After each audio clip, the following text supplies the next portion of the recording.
Trabaho lang tayo guys para sa kinabukasan. Let's go. First day, done.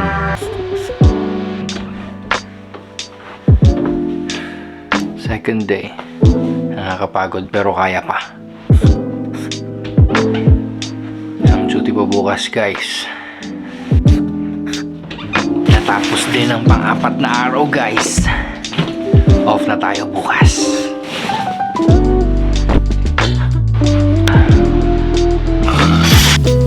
Ang plano natin ngayon, pumunta sa Berwick-upon-Tweed.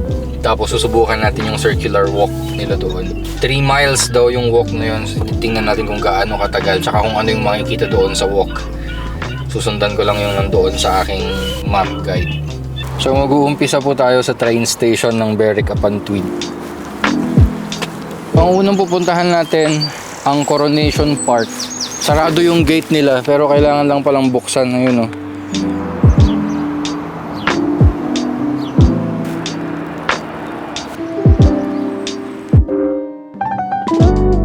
Ang sinusundan kong path ay yung circular walk na gawa ni David Flentham. Ito yung sinusundan kong guide para ikutin ng Berwick-upon-Tweed. Oh, may upuan nga. Sabi nga dito may upuan doon. Pagbaba sa station, makikita nyo na kaagad to. Ayan o.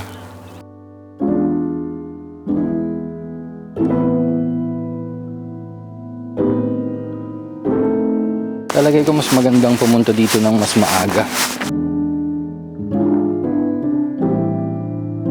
Hindi ako masyadong sanay na namamasyal mag-isa. Nakaka-relax din pala. Ito, ayan guys, remains ng Berwick Castle. May daan ba dito? Dito yata talaga ako dadaan. Tara. Holy shit. Takot naman yata maglakad dito mag-isa.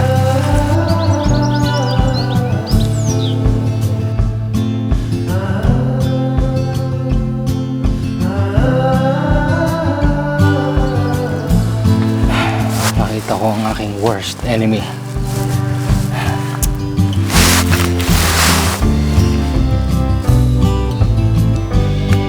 Pwede lang sanang mamasyal na walang hagdan eh, no? Ito yung saya sana ng buhay, di ba? Just a little bit further from that stairs, makikita natin yung tower, guys. Ano bang pangalan itong tower na to?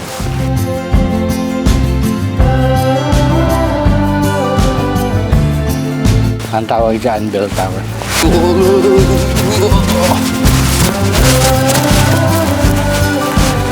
Ruins ulit, guys.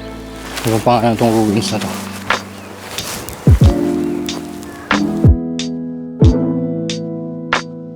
Gun tower pala to. Lalagyan ng mga tangke. Sige, pasok tayo.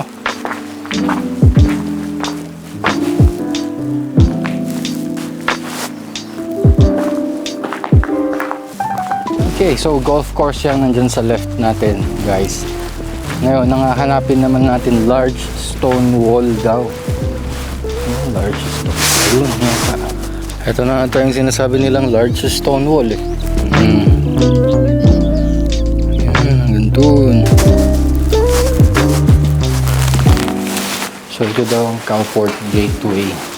Nagkasama na naman sa history. Kaya dadaanan ulit natin. Calfort. Ay, dumadaan ng mga sasakyan dyan ha. Mag-iingat kayo. Church. Kala ko kaya kong lakarin ng 1 oras yung 3 miles. Hindi pala. Dami ko kasing tigil guys. One thing I can say so far, lahat ng mga nakakasalubong ko, they're all kind, very kind people. Northern part of England. Thumbs up to that. Okay, so next na hahanapin natin Scots Gate. Malayo ata yung pupuntahan ko guys ha. Mga 10 minutes na ako naglalakad, di pa ako nakakaabot. So in my right, mga bahay. In my left, mga bahay. So this is the Scots Gate na, Scots Gate. Itong sa side ko sa left, yan yung nandun sa loob ng wall. Itong sa kabila naman, dyan yung sa labas. Ay, hagdan na naman. Ito pala yung viewpoint nila guys, oh.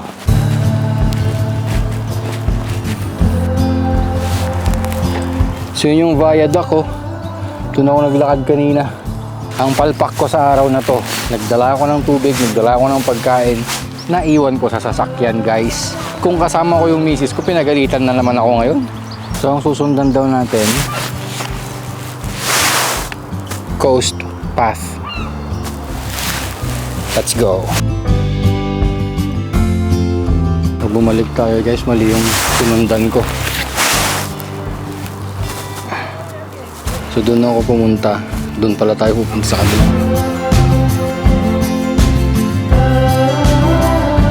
Yun guys, nawawala tayo. Shit. Susundan natin to. Pero kasi ang coast path to, buong to, pabalik doon. Coast path din. Hindi niya sinabi kung left or right, pero ang pinili ko left. So tingnan na lang natin kung saan ako makakarating. I'm still lost, but for some reason, weirdly I'm happy. Kasi dati ini-imagine ko lang talaga na mamamasyal ako eh. Tapos yung thought na mawawala ako. Nakakatakot kaya yun. Pero ngayon nawawala ako. Hindi naman pala siya ganun na nakakatakot. So na-realize ko lang ano. Naglalakad na pala ako sa taas ng wall nila. Ito na pala yung wall ng Berwick upon Tweed guys.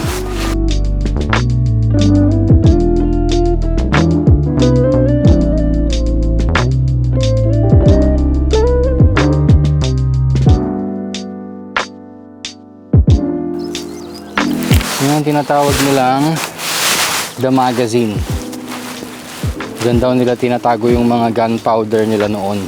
Diretso na tayo sa barracks nila. May entrance kaya dito. This is the barracks on my left side. Meron siyang entrance kaya hindi tayo papasok. Hindi tayo nagdala ng pera guys. So yun lang yung circular walk ko guys. Inabot ako ng 3 oras para matapos yung circular walk. So pag tanghali kayo pupunta dito, makakasabay nyo tong traffic.